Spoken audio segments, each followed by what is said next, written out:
Hello दोस्तों। आज हम प्रश्नावली 5.1 में प्रश्न संख्या 8 से लेकर 13 तक के प्रश्नों को हल करेंगे। ये इस प्रश्नावली का आखिरी भाग है। तो चलिए 8वां प्रश्न देखते हैं। सिद्ध कीजिए कि A N is equal to 3n² - 5 द्वारा परिभाषित अनुक्रम समांतर श्रेणी में नहीं है। अब यहाँ n की जगह हमें 1, 2, 3 रख कर चेक करना है। 3-4 पद हम ज्ञात कर लेंगे, 3-4 अनुक्रम ज्ञात कर लेंगे। उसके बाद उसको क्या करेंगे दो क्रमागत पदों का अंतर निकाल के हम देखेंगे कि वो समांतर श्रेणी है कि नहीं। वैसे यहाँ दिया है कि नहीं है, तो बस यही हमें प्रूव करना है। तो यहाँ दिया हो क्या है, A N is equal to 3n² - 5। तो n बराबर 1 लेने पर कितना हो जाएगा, a1 इज इक्वल टू 3 × 1 का स्क्वायर - 5। तो 1 का स्क्वायर 1 ही होता है और 1 का 3 मल्टीप्लाई हुआ तो 3 - 5 इज इक्वल टू 2 मिल गया। फिर हम n इज इक्वल टू 2 रख लेते हैं। तो a2 इज इक्वल टू 3 × 2 का स्क्वायर - 5। तो 2 2 सा 4 और 3 सा 12 -5 इज इक्वल टू 7 मिल गया। और फिर n इज इक्वल टू 3 लेते हैं। तो a3 इज इक्वल टू कितना हो जाएगा, 3 × 3 का स्क्वायर -5। तो यहाँ 3 3 सा 9, 3 सा 27 -5 इज इक्वल टू कितना मिल जाएगा, 22। 3 पद मिल गए, बहुत है। तो यहाँ प्राप्त अनुक्रम हम लिख देते हैं, क्या क्या मिला है। प्राप्त अनुक्रम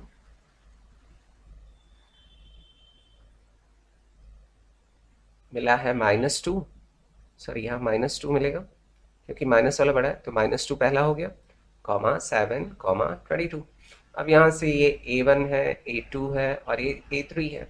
अब क्या करेंगे, क्रमागत पदों का अंतर देख लेंगे, जैसे सारवंतर निकालते हैं ना। इसके प्रीवियस वाले वीडियो में आप लोगों ने देखा ही होगा। तो सारवंतर निकाल लेते हैं। तो a2 - a1 कर लेते हैं पहले, फिर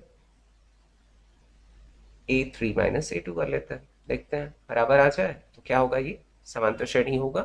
अगर नहीं आएगा तो नहीं होगा। तो a2 - a1 करेंगे तो 7 माइनस फिर -2। तो ये 7 प्लस हो जाएगा माइनस माइनस का, +2 इज इक्वल टू 9 मिला। और फिर यहाँ a3 कितना दिया है, 22 -7 करेंगे तो कितना आ जाएगा, 15। ये दोनों बराबर तो मिले नहीं, इसलिए क्या है, दो क्रमागत पदों का अंतर समान नहीं है। दो क्रमागत पदों का अंतर समान नहीं है,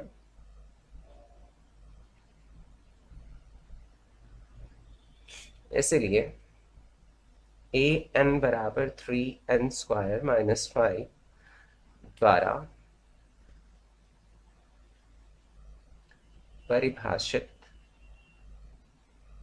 अनुक्रम समांतर श्रेणी नहीं है।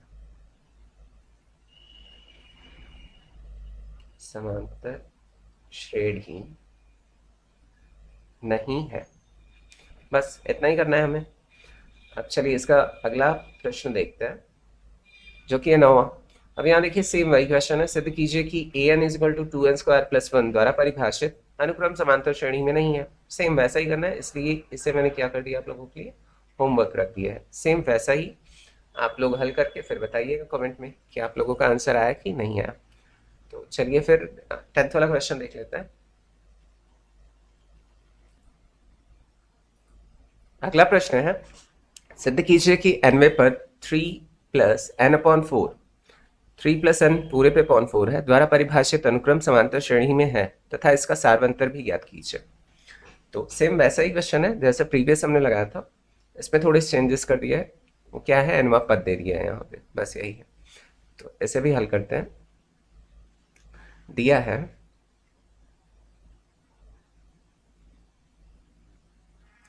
अनुक्रम का nवां पद, अनुक्रम का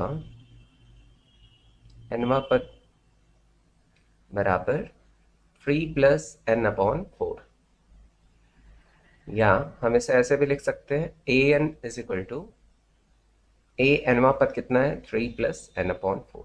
अब सेम हमें क्या करना है, n की जगह 1, 2, 3 क्रमशः ऐसे ही रखेंगे। तो n इज इक्वल टू 1 लेने पर क्या आएगा देखते हैं। तो a1 इज इक्वल टू कितना आ जाएगा, 3 + 1/4 इज इक्वल टू यहाँ 4 ऊपर भी आ जाएगा और 4 नीचे भी है, तो कट के कितना आ जाएगा 1। तो A1 बराबर 1 मिल गया, तो n बराबर 2 ले लेते हैं यहाँ पे। तो A2 is equal to 3 plus 2/4 is equal to 5/4 मिल गया A2। और फिर A3 बराबर कितना आ जाएगा 3 प्लस 3/4 इज इक्वल टू 6/4, इतना मिल गया। अब ये तो A1 A2, तो प्राप्त अनुक्रम क्या मिला हमें? प्राप्त अनुक्रम 1, 5/4, 6/4, ये मिल गया। डॉट डॉट डॉट अभी आगे भी मिलता रहेगा हमें। अब सारवंतर निकालना है इसका, तो चलिए यहीं पे निकाल लेते हैं। तो सारवंतर D बराबर क्या होता है? A2 माइनस A1 बराबर A3 माइनस A2। देखते हैं बराबर आता है कि नहीं। तो यहाँ A2 कितना दिया है 5/4 माइनस 1 बराबर A3 दिया है 6/4 माइनस 5/4 बराबर ऐसे ही डॉट डॉट डॉट करके चलता रहेगा। तो यहाँ 4 1 सा 4, 5 माइनस 4 पूरे पे अपॉन 4 हो जाएगा एज इक्वल टू। यहाँ अगर हर बराबर हो तो हर को एक बार लिख लेते हैं और ऊपर की संख्या को जोड़ या घटा लेते हैं। यहाँ घटाने का चिन्ह है तो घटाएंगे। 6 में से 5 गया तो 1। अब यहाँ भी 5 में से 4 गया 1/4 बराबर 1/4, ये बराबर मिल गया अर्थात सारवंतर, ये समांतर श्रेणी है, तभी तो हमें सारवंतर जो है वो बराबर मिला है। तो सारवंतर कितना प्राप्त हो गया? सारवंतर बराबर 1/4। और दिया गया अनुक्रम यहीं लिख लेंगे। दिया गया अनुक्रम समांतर श्रेणी है, समांतर श्रेणी है। ठीक, अब चलिए अगला प्रश्न देख लेते हैं इसका।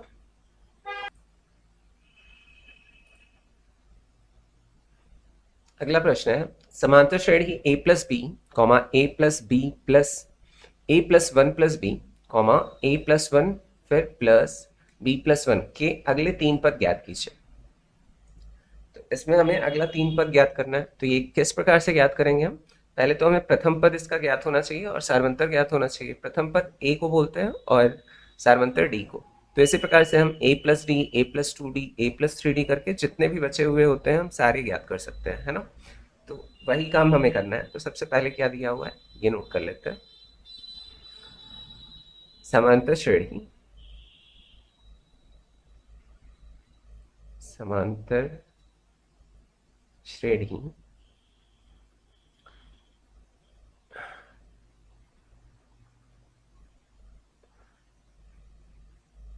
a plus B comma A plus 1 plus B comma A plus 1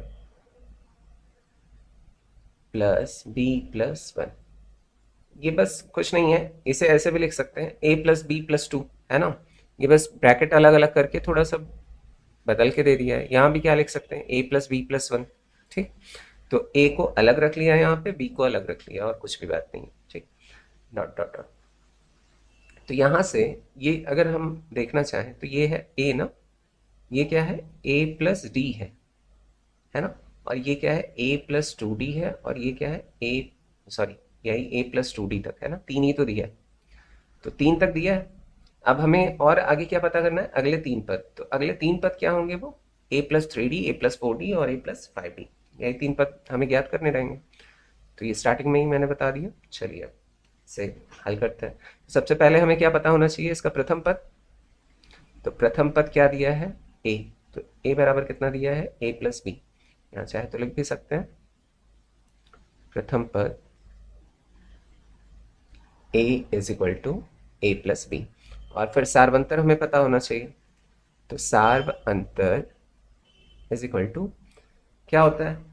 द्वितीय पद माइनस प्रथम पद, ऐसे ही करते हैं ना, क्रमागत पदों का अंतर निकालते हैं। तो यहाँ लिख लेते हैं a प्लस 1 प्लस बी, ये है द्वितीय पद, और प्रथम पद माइनस में हो जाएगा, ब्रैकेट में रख देते हैं a plus B is equal to a plus 1 plus B, ये दोनों माइनस में, माइनस a माइनस बी इससे ये कैंसिल और इससे ये कैंसिल, तो 1 आ गया सारबंतर।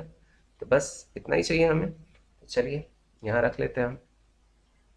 तो हमें अगले 3 पद क्या ज्ञात करने हैं, 2D तक दिया हुआ है तो a+3D कर लेते हैं। a+3D comma a+4D comma a+5D comma dot dot dot, ये अनंत तक जाएगा। तो a+3D प्रथम पद क्या दिया है, a+b दिया है, तो a की जगह में क्या रखना है, a+b प्लस और फिर 3D, तो 3 इंटू डी कितना निकला है हमारा, यहाँ 1 आया है ना, तो 1 रख लेते हैं कॉमा a की जगह a+b, तो a+b प्लस 4 इंटू 1 कर लेंगे d की जगह, फिर कॉमा a की जगह a+b प्रथम पद, फिर प्लस 5 इंटू डी 1 हो गया, फिर कॉमा डॉट डॉट डॉट। अब अगले 3 पद यही आने वाले हैं, तो इसे किस रूप में लिख सकते हैं, ये तो a+b 3 इंटू 1 का 3 ही हो जाएगा, यहाँ 4 इंटू 1 का 4 हो जाएगा और 5 इंटू 1 का 5 ही हो जाएगा।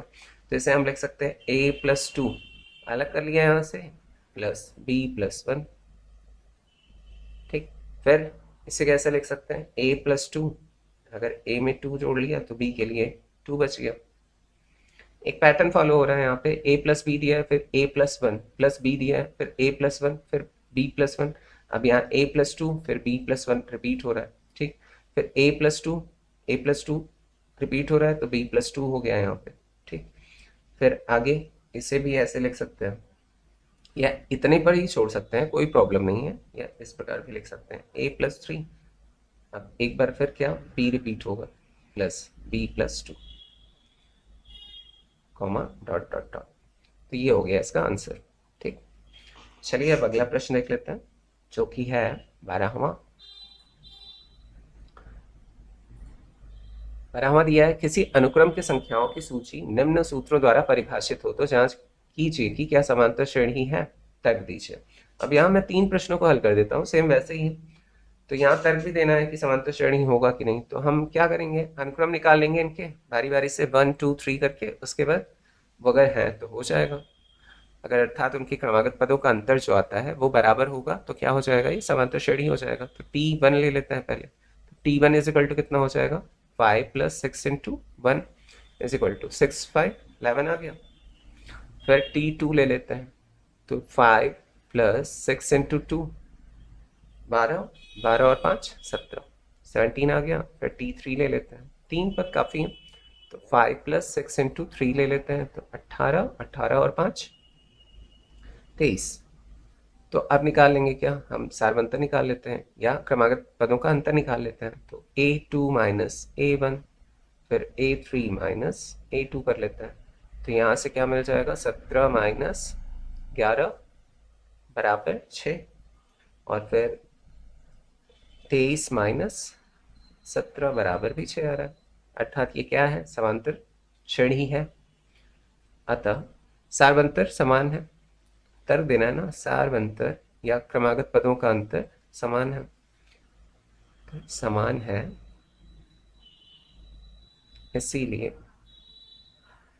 दिया गया अनुक्रम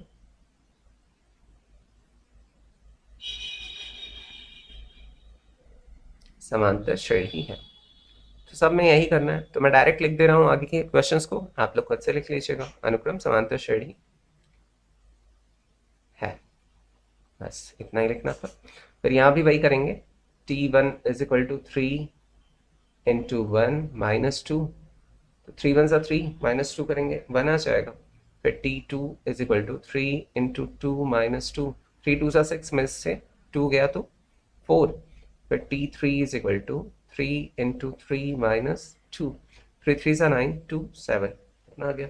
और फिर यहाँ से भी हमें क्या करना है, a2 माइनस a1 और a3 minus a2 is equal to यहाँ 4 माइनस 1 किया तो कितना मिल गया, 3, और 7 माइनस 4 किया तो भी 3 मिला। तो ये भी क्या है, समांतर श्रेणी है, तो हाँ लिख देंगे। ठीक, तो बस इतना ही करना है इसमें, और कुछ ज़्यादा काम तो है नहीं, तो यहाँ भी हाँ लिख देना है। चलिए अब इसी का नेक्स्ट वाला क्वेश्चन देखते हैं। अच्छा 4 यहाँ पे बताया मैंने, तो चलिए चारों हल करा देता हूँ, और कोई बचता है पांचवा बचेगा तो आप लोग खुद से कर लीजिएगा उससे। तो तीसरा है T n is equal to 2n² + 1।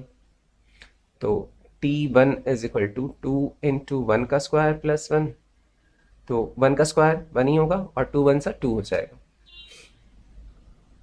तो 2 + 1 इज इक्वल टू 3 और t2 इज इक्वल टू 2 + 2 का स्क्वायर प्लस 1। तो 2 दूनी 4 दूनी 8, 8 और 1 9 आ गया। और t3 is equal to 2 into 3 का स्क्वायर प्लस 1। 3 3 सा 9, 2 सा 18, 18 + 1 इज इक्वल टू 19। अब फिर हमें क्या करना है, a2 माइनस a1 और a3 minus a2 is equal to यहाँ 9 माइनस 3 इज इक्वल टू कितना मिल रहा है 6 और 19 माइनस 9 इज इक्वल टू कितना मिल रहा है 10। ये दोनों बराबर नहीं मिले, इसलिए क्या होगा कि किन्हीं भी दो क्रमागत पदों का जो अंतर है वो क्या बराबर नहीं मिल रहा है, इसलिए ये समांतर श्रेणी नहीं है। ये हो गया। फिर सेम वैसा ही है। तो t1 is equal to 4 into 1 का square plus 3 is equal to 1, 1 का स्क्वायर 1, 4 1 सा 4, 4 और 3 जोड़ के 7 आ गया। और t2 is equal to 4 into 2 का स्क्वायर प्लस 3 इज इक्वल 2 2 सा 4, 4 4 सा 16 और 3 कितना आ गया 19। फिर t3 is equal to 4 into 3 का स्क्वायर प्लस 3।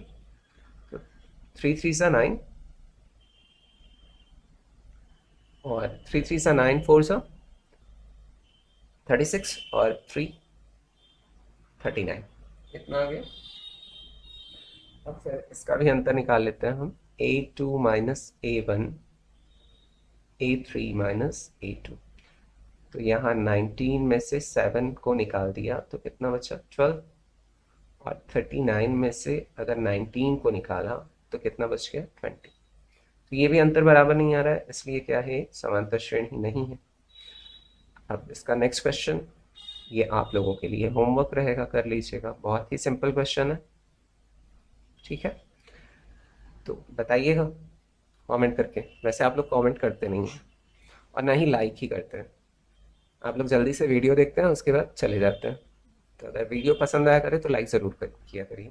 ठीक है, चलिए अब अगला प्रश्न देख लेते हैं जो कि आज का लास्ट क्वेश्चन है। तो अगला प्रश्न है, निम्नलिखित स्थिति से प्राप्त अनुक्रम समांतर श्रेणी में है या नहीं, जांच कीजिए। प्रत्येक वर्ष खाते में प्राप्त राशियों की सूची जब 100 रुपये 4% प्रति वर्ष की चक्रवृद्धि ब्याज की दर से जमा किया जाता है। अब जो चक्रवृद्धि ब्याज होती है वो जो होता है ना, वो समांतर श्रेणी में आएगा ही नहीं। कैसे नहीं आएगा, क्योंकि ये जो होता है, मान लीजिए 100 रुपये है मेरा चक्रवृद्धि ब्याज, ठीक है, और फिर अगले पहले साल के लिए तो मुझे वो साधारण ब्याज की तरह ही देना पड़ेगा। 4% है मतलब मुझे 4% मतलब 4 रुपये ही देना है ना। लेकिन जो चक्रवृद्धि ब्याज होता है वो 4% जो 4 रुपये दे रहा हूँ वो 100 रुपये में जुड़ जाएगा, जुड़ के 104 रुपये पे अगले साल का मुझे ब्याज देना पड़ेगा। ठीक, तो साधारण ब्याज जो है वो समांतर श्रेणी में आता है, लेकिन चक्रवृद्धि ब्याज समांतर श्रेणी नहीं बनाता है। तो यही हमें प्रूव करना है। तो इसके लिए तो देखिए एक तो फॉर्मूला होता है, लेकिन फॉर्मूला से हमें लगाना ही नहीं है, इसे साधारण ब्याज की सहायता से ही हमें लगाना है। वो कैसे लगाते हैं आप लोग शायद पढ़ चुके होंगे, लेकिन फिर से देख लीजिए। एक तो फॉर्मूला होता है इसका, क्या, ए इज इक्वल टू ना amount is equal to P. P principal amount होता है, मतलब मूलधन होता है, 1 + r अपॉन 100 पे पावर n, अर्थात ये टाइम होता है, r रेट को दिखाता है ब्याज की दर, और 1 + r अपॉन 100, और p जो है वो प्रिंसिपल होता है, प्रिंसिपल मतलब मूलधन, और अमाउंट जो होता है वो मूलधन प्लस, सॉरी ये मिश्रधन बोलते हैं ना, मिश्रधन मतलब जो ब्याज के साथ जुड़ के बताए। ठीक है, तो ये वाला फॉर्मूला नहीं लगाना है, हमें लगाना है SI is equal to PRT upon 100। ये साधारण ब्याज है, सिंपल इंटरेस्ट। तो P क्या होता है, प्रिंसिपल होता है, R रेट होता है, T टाइम होता है, अपॉन 100। ये याद करने का सबसे सरल तरीका है, इंग्लिश में याद करिए, सबसे जल्दी याद हो जाता है। तो यहाँ जो दिया है मूलधन, क्या दिया है, मूलधन बराबर ₹100 दिया है, और दर कितना दिया है 4, जो कि रेट होता है 4% दिया है। ठीक है, अब प्रत्येक वर्ष मतलब हर वर्ष एक एक साल का हमें निकालना है। तो साधारण ब्याज का फॉर्मूला यही होता है। तो पहले निकालेंगे हम साधारण ब्याज, तो SI इज इक्वल टू मूलधन कितना दिया है 100, 100 गुणित दर 4 और साल पहला बटे 100। तो यहाँ से कितना मिल जाएगा 4, 100 से 100 कट गया तो 4, तो ₹4 मिल गया साधारण ब्याज। तो पहला जो चक्रवृद्धि ब्याज लगता है पहले साल का वो साधारण ब्याज जैसा ही लगता है, लेकिन दूसरे साल से वो चक्रवृद्धि ब्याज जैसा लगने लगता है। अब देखिए यहीं से प्रूव हो जाएगा। अब जो अगला मूलधन बनेगा वो क्या बनेगा, अब द्वितीय वर्ष के लिए मूलधन, द्वितीय वर्ष का मूलधन बराबर ₹100 तो पहले से था, लेकिन ₹4 जो ब्याज मिल रहा है ना, ब्याज मतलब लग रहा है, वो भी इसमें जुड़ जाएगा। तो रुपीस कितना हो जाएगा 104। तो फिर अगले साल के अगर SI निकालेंगे हम, द्वितीय वर्ष का ब्याज लिख लेते हैं, द्वितीय वर्ष का ब्याज, द्वितीय वर्ष का ब्याज। तो ये क्या हो जाएगा, यहाँ हमें मूलधन कितना लिखना है 104 गुणित दर तो वही रहेगी 4 की, और द्वितीय साल है, दूसरे साल के लिए भी एक ही, मतलब वही साल तो है, बटा 100। अब यहाँ देखिए इसमें पॉइंट लग जाएगा, चाहे इधर पॉइंट लगा लीजिए चाहे इधर, 1.04 मल्टीप्लाई बाई 4, मतलब ये कैंसिल हो जाएगा ना 100, यहाँ डेसिमल लग जाएगा। अब इसे अगर मल्टीप्लाई किया तो कितना आ जाएगा 4.16। तो अगले साल के लिए फिर हमें जो तृतीय वर्ष के लिए होगा वो कितना हो जाएगा, टोटल मूलधन मतलब 104 था प्लस 4.16, ये कितना मिल गया हमें, जुड़ेगा तो 108.16 हो जाएगा। अब देखिए यहाँ 100 था, 100 से मतलब इसे चलिए A1 ले लिया, इसे ले लिया A2 और इसे ले लिया A3, ठीक है। तो होप आप लोगों को समझ में आ रहा होगा, यहाँ थोड़ा मिक्सअप हो गया। चलिए यहाँ थोड़ा स्पेस बना के समझा देता हूँ, जिससे कि इसी पेज पे समझ में आ जाए, अगले पेज पे न जाना पड़े। तो यहाँ A1 आ गया, A2 आ गया, A3। अब निकाल लेते हैं हम क्या, पहले A2 माइनस A1 करते हैं, फिर A3 माइनस A2 कर लेते हैं। अगर सर्वंतर बराबर आ गया तो ये क्या है, चक्रवृद्धि जो भी ब्याज लग रहा है वो क्या है, समांतर श्रेणी में है। अगर नहीं आ रहा है तो समांतर श्रेणी में नहीं है, यही हमने पढ़ा है। तो A2 कितना दिया है 104, माइनस 100 कर देंगे, A1 बराबर दिया तो ये 4 आ गया, और A3 कितना दिया है 108.16 माइनस 104, तो ये तो उतना ही आना है 4.16। देखिए दोनों में अंतर है ना, मतलब समान नहीं आ रहा है, इसलिए ये क्या है, समांतर श्रेणी में नहीं है, समांतर श्रेणी में नहीं है।